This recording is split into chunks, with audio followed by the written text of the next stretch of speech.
नमस्कार, मैं हूं आमिल बेग। आप देख रहे हैं सिटी बुलेटिन न्यूज। पेश हैं आज के प्रमुख समाचार। आजादी के अमृत महोत्सव के तहत अयोध्या के गांधी सभागार में बिजली महोत्सव मनाया गया। इस समारोह के मुख्य अतिथि के रूप में सांसद लल्लू सिंह मौजूद रहे। कार्यक्रम के दौरान केंद्र और प्रदेश सरकार की विभिन्न योजनाओं की जानकारी डॉक्यूमेंट्री के जरिए ऊर्जा मंत्रालय के द्वारा उज्ज्वल भारत उज्ज्वल भविष्य कार्यक्रम के अंतर्गत लोगों को बिजली बचाने के लिए जागरूक किया गया और सरकार की ऊर्जा से जुड़ी विभिन्न परियोजनाओं की जानकारी दी गई। डॉक्यूमेंट्री के माध्यम से one nation one grid, Akshay ऊर्जा क्षमता निर्माण, एनटीपीसी की क्षमता विस्तार को लेकर विद्युत उपभोक्ताओं के अधिकारों से जुड़ी जानकारी दी गई। इस बिजली महोत्सव के मौके पर जिलाधिकारी नीतीश कुमार, नगर निगम के महापौर ऋषिकेश उपाध्याय, जिला पंचायत अध्यक्षा रोली सिंह, जिलाध्यक्ष भाजपा संजीव सिंह, महानगर अध्यक्ष अभिषेक मिश्रा के अलावा जनपद के आला अधिकारी मौजूद रहे। की जो योजनाएं हैं उसको जो भारत सरकार और राज्य सरकार के द्वारा संचालित की जा रही है उसके बारे में लोगों को जागरूक करना और जो लाभार्थी पर की योजना है उसके बारे में बताना और कन्वर्जेंस की जो स्कीम्स है इलेक्ट्रिसिटी डिपार्टमेंट की और एग्रीकल्चर डिपार्टमेंट की कन्वर्जेंस की स्कीम्स है उसमें हम लोग उनको बारे में बताना। और इसमें एनटीपीसी का सहयोग रहा है। एनटीपीसी जो टांडा है यूनिट है उसने भी सहयोग किया था इसमें, और इलेक्ट्रिसिटी डिपार्टमेंट्स हमारे हैं उन्होंने सहयोग किया था। और विभिन्न नुक्कड़ नाटक और वीडियो के माध्यम से जो सरकार की योजनाएं हैं उसको प्रदर्शित करना, लोगों को जानकारी देना कि कैसे आप योजनाओं का लाभान्वित हो सकते हैं, यही मुख्य उद्देश्य था इसका। बिजली से बचाया जाए। हाँ, बिजली बचत के लोगों को जागरूक होना होगा और कैसे हम जैसे अगर पानी की आवश्यकता है, अब जैसे अगर इलेक्ट्रिसिटी के ओरिएंटेड पानी आज के डेट में मिल रहा है और सप्लाई बढ़ी है तो आपको देखना होगा कि कितनी आवश्यकता हमारे पे है। और जैसे ड्रिप इरिगेशन फैसिलिटी अगर हम देते हैं तो उसमें आपको कम पानी में आपका उत्पादकता भी बढ़ती है। उस तरीके से छोटे छोटे बचत करके हम कर सकते हैं और इलेक्ट्रिसिटी की बचत कर सकते हैं। जब आप घर पे नहीं हैं और तो स्विच ऑफ करें। और सार्वजनिक स्थलों पे देखते होंगे ऑफिसेज वगैरह में लोग अगर रात्रि को जब जा रहे हैं ऑफिस टाइम के बाद तो उसको ऑफ करके जाना चाहिए। है छोटी छोटी बातें लेकिन इससे बचत होती है, एनर्जी कंजर्वेशन होता है। और आप जानते हैं कि एनर्जी ही ऊर्जा का स्रोत है सभी जगह और तरक्की का आधार भी एनर्जी है। तो इसके माध्यम से हम जितना अगर बचत करेंगे उसका मैक्सिमम यूटिलाइजेशन करेंगे तो अच्छा होगा, बेहतर होगा। और आप लोगों के माध्यम से जागरूकता होगा कि कैसे आप बचत कर सकते हैं तो बहुत बेहतर होगा। धन्यवाद। ठीक है सर। प्रोग्राम जो है वो भारत सरकार के द्वारा एक प्रस्तावित प्रोग्राम था, जिसको बेसिकली सरकार की मंशा ये है कि जो ऊर्जा क्षेत्र में सरकार के द्वारा जो भी काम किए गए हैं बेसिकली 2014 से लेके आज तक उसको आम जन तक उसको पहुंचाया जाए। ऊर्जा क्षेत्र में वितरण के क्षेत्र में, पारेषण के क्षेत्र में, उत्पादन के क्षेत्र में बहुत व्यापक पैमाने पर कार्य किए गए हैं। 2014 के पहले अगर हम लोग बात करी जाए तो जितना हमारा खर्चा था बिजली का उतना उत्पादन नहीं था। हम लोग 60 फाल थे। आज के डेट में हमारा उत्पादन लगभग 4 लाख मेगावाट है और हमारा जो खर्चा है वो मोटा मोटा 2,14,000 मेगावाट के आसपास है। तो हम लोग सरप्लस बिजली पूरे देश में पैदा हो रही है। अब हम लोगों का टारगेट ये है, जो बेसिकली जो सरकार की इच्छा है कि अब हम लोग रिन्यूएबल एनर्जी सोर्स पे जाएं। मतलब वो एनर्जी जो हमारी एक तरीके से ग्रीन एनर्जी में काउंट होती है, जैसे सोलर एनर्जी हो गई, विंड एनर्जी हो गई और जल विद्युत एनर्जी हो गई। बीती रात सुल्तानपुर में बड़ा हादसा हुआ था। चेकिंग के दौरान ट्रक ने एआरटीओ के कर्मचारियों को रौंद दिया था। मौके पर अनुबंधित गाड़ी के चालक अब्दुल मोबीन और विभागीय सिपाही अरुण की मौत हो गई थी।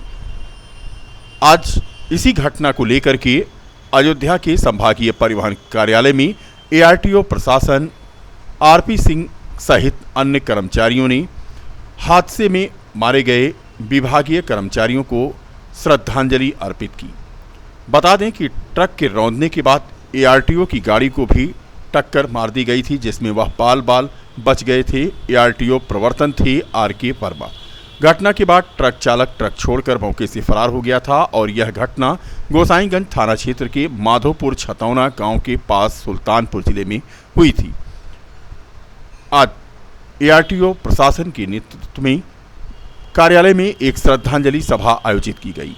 ये भी बता दें कि आज दूसरी बड़ी खबर, संभागीय परिवहन कार्यालय में आज नेटवर्क नहीं होने की वजह से गाड़ियों के फिटनेस का कार्य नहीं हो पाया। एआरटीओ प्रशासन आरपी सिंह ने बताया कि आगामी 28 जुलाई को अब फिटनेस का कार्य पुनः हो पाएगा। इस बीच आज उन्होंने विभिन्न पटलों का निरीक्षण किया, क्योंकि आज नेटवर्क न होने की वजह से यहां पर कामकाज प्रभावित था। मिली है कि एआरटीओ प्रवर्तन सुल्तानपुर गोसाईगंज के पास चेकिंग कर रहे थे। उस समय ट्रक आई और गाड़ी की टक्कर मारी, जिसमें नीचे एक हमारे सिपाही अरुण सिंह और चूँकि गाड़ी कॉन्ट्रैक्ट के संविदा चालक दोनों की मौके पर ही मृत्यु हो गई और एआरटीओ साहब भी बार बार बच गए।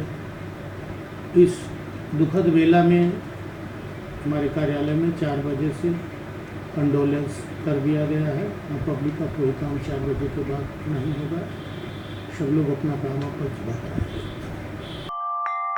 गत रविवार को घोषित हुए आईएससी के 12वीं कक्षा के परिणामों में एचसीडे एकेडमी का परिणाम 100% रहा।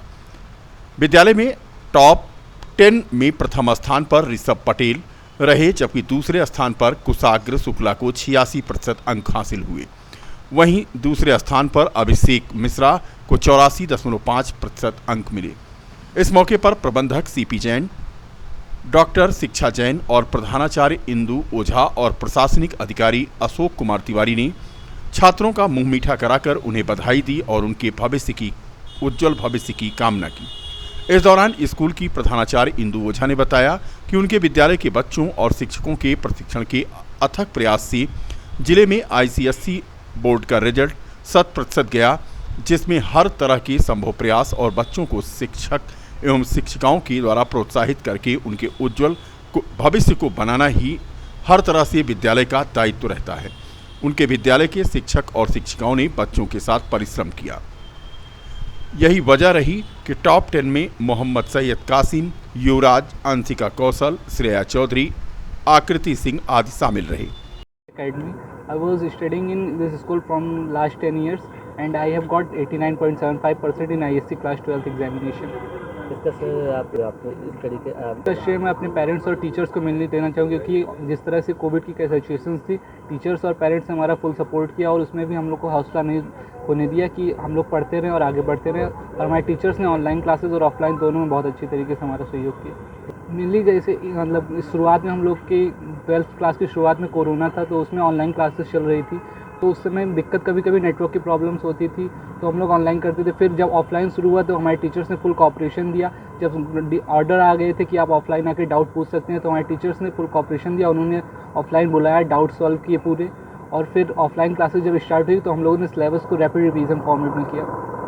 ऋषभ पटेल कब डिक्लेयर हुआ, हमारे यहाँ का रिजल्ट 100% रहा, सारे बच्चे पास हो गए और उसमें ऋषभ पटेल का 89.5% और सेकंड पे था कुशाग्र शुक्ला 86 और थर्ड पे है अभिषेक मिश्रा। तो इनके उज्जवल भविष्य मंगल कामना करते हैं कि जो उन्होंने लक्ष्य निर्धारित किया उसमें सफलता हासिल करें। और भी बच्चों के लिए है कि जिन्होंने जो अपना लक्ष्य निर्धारित किया है उसमें वो अपना सफलता प्राप्त करें। हम लोग अच्छा किया, जिस तरह से कोविड के दौरान भी बच्चों ने पढ़ाई की वो अपने आप में सराहनीय है।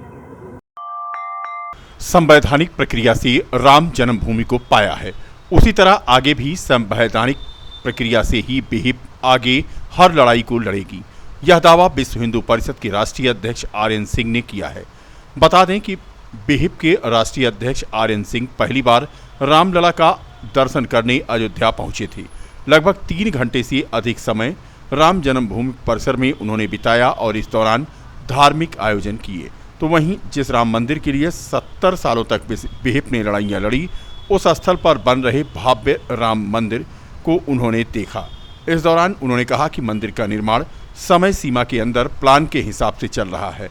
पत्थर आने में जो दिक्कत हो रही है उसके चलते जो दिक्कत हो रही है, लेकिन भगवान राम की कृपा से सब अच्छा चल रहा है। आर्मी एरिया में संभावित तेंदुए के पद चिन्ह मिलने के बाद दहशत बरकरार है। हालांकि बीती शाम तेंदुए का एक वायरल हुआ था वीडियो, जिसकी पुष्टि नहीं हुई। बताया गया कि अमरोहा जिले का यह वीडियो था, डीएफओ सीतांशु पांडे ने आज कहा कि तेंदुआ है या कोई और जानवर जिसके पद चिन्ह पाए गए हैं अभी कंफर्म नहीं है। 3 रेस्क्यू रिस्पांस टीमें बनाई गई हैं जो सुबह 6 बजे से दोपहर 2 बजे तक तथा 2 बजे से रात 10 बजे तक और रात 10 बजे से सुबह 6 बजे तक पेट्रोलिंग कर रही हैं। उन्हें वाहन भी उपलब्ध कराया गया है। 24 घंटे पेट्रोलिंग की जा रही है। हर शिफ्ट के बाद पेट्रोलिंग टीम से रिपोर्ट भी ली जा रही है। कुल मिलाकर दर्शकों को हम बता दें कि बीती शाम तेंदुए का जो वायरल हुआ था वीडियो, वह अयोध्या का नहीं था बल्कि अमरोहा जिले का था। अयोध्या में राम मंदिर का निर्माण चल रहा है। राम मंदिर निर्माण के लिए भक्तों ने खुलकर दान किया है। अब तक 5,000 करोड़ रुपए कैश, 4 कुंटल चांदी और सोना दान स्वरूप प्राप्त हुआ है। बता दें कि 15 जनवरी से लेकर 27 फरवरी 2021 तक समर्पण निधि अभियान चलाया गया था, जिसमें राम भक्तों ने 5,000 करोड़ रुपए रामलला को दान दिया था। मंदिर निर्माण में राम भक्तों ने नगद धनराशि के साथ साथ चेक और सोने चांदी का भी दान देना शुरू कर दिया था।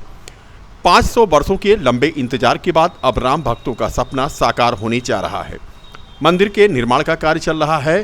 ट्रस्ट की कोशिश है कि जनवरी 2024 तक राम मंदिर का निर्माण पूरा हो जाए और प्रभु श्री राम अपने गर्भगृह में विराजमान हो जाएं। तेजी से हो रहे मंदिर निर्माण को देखकर हर भक्त अपने को धन्य मान रहा है। इसके साथ ही मंदिर निर्माण में सहयोग के लिए दिल खोलकर दान भी कर रहा है। नकद से लेकर 4 कुंटल चांदी और कई किलो सोना अब तक दान में मिल चुका है। गौरतलब है कि 15 जनवरी से लेकर 27 फरवरी 2021 तक समर्पण निधि अभियान के तहत 5,000 करोड़ रुपए रामलला को दान स्वरूप मिला था। ट्रस्ट के ट्रस्टी ने अपील की है कि अभी इस तरह के धातुओं की जरूरत फिलहाल नहीं है। दान तो भैया बराबर आ रहा है। अब तक लगभग 5,000 करोड़ बैंक में और करीब 3-4 कुंटल के लगभग चांदी और कुछ ग्राम सोना आया हुआ है। तो रोज आ रहा है कुछ ना कुछ और खर्च भी बराबर हो रहा है। मंदिर निर्माण जो साल से चल रहा है और मंदिर जब भगवान गर्भगृह में पहुंच जाएंगे तो दान की धनराशि धीरे धीरे श्रद्धालु भी बढ़ेंगे और दान भी बढ़ेगा।